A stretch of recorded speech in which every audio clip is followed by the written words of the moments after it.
I have not been able to stop thinking about this movie. How did you cope with being in that headspace while filming? Because like I'm just like, the audience member, but it's intense. A lot of that kind of darker material was at the end of the shoot, and we'd stepped down for 5 months because of COVID. So when we came back, we were shooting in a little town called Dorky in Ireland, which is just so beautiful. There was a lot of restrictions. We were very much going to filming and going home.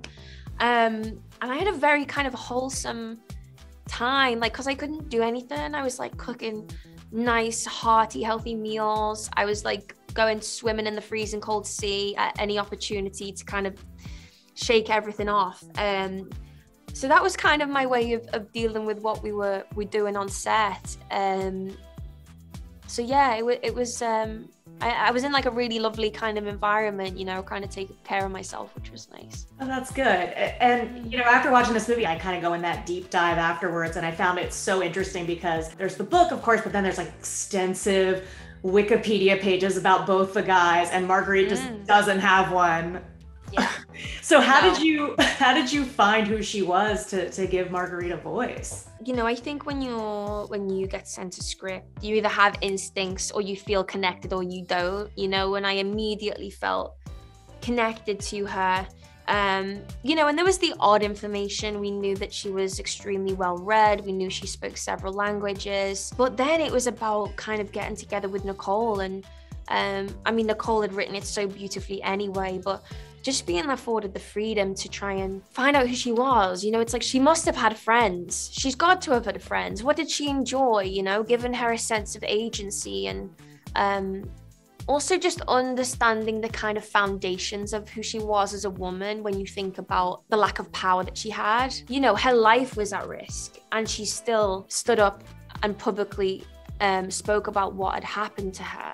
That's a real kind of strength of character there. So just taking those kind of nuggets of information and then trying to expand on that, and ultimately just trying to understand how she may have been feeling, and give her a personality, and give her all of those things, so she's not just this wife, which she is seemingly, in the kind of first part of the movie.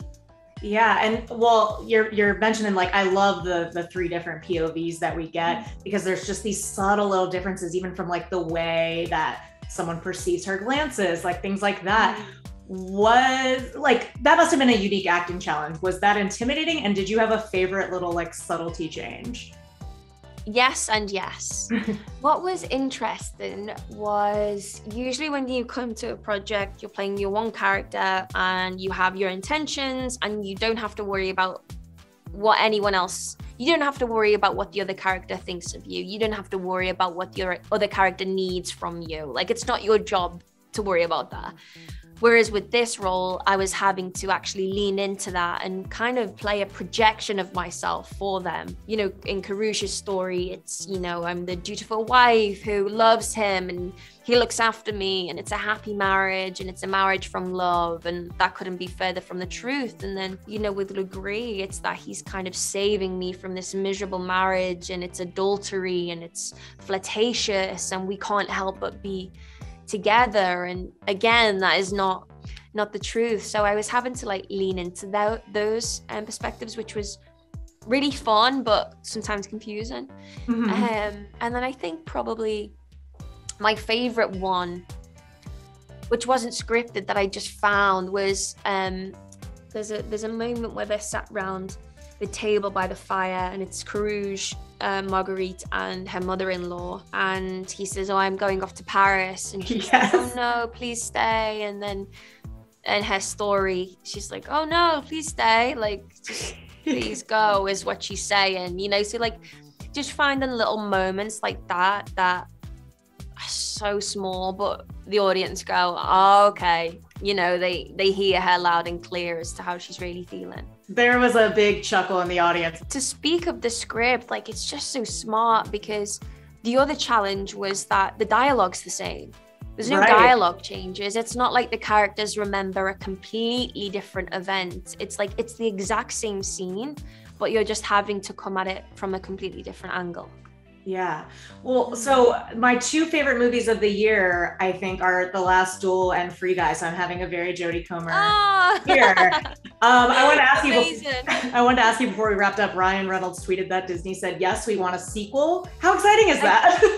I just heard this right now. Someone else has just said the same thing. I would honestly, like, I would jump at the chance to be back on a set with all those guys. It was such a joyous experience. So to hear that may be on the cards, sounds like a ton of fun. So lovely talking to you, and Oscar for Jodie. Oh, thank you so much.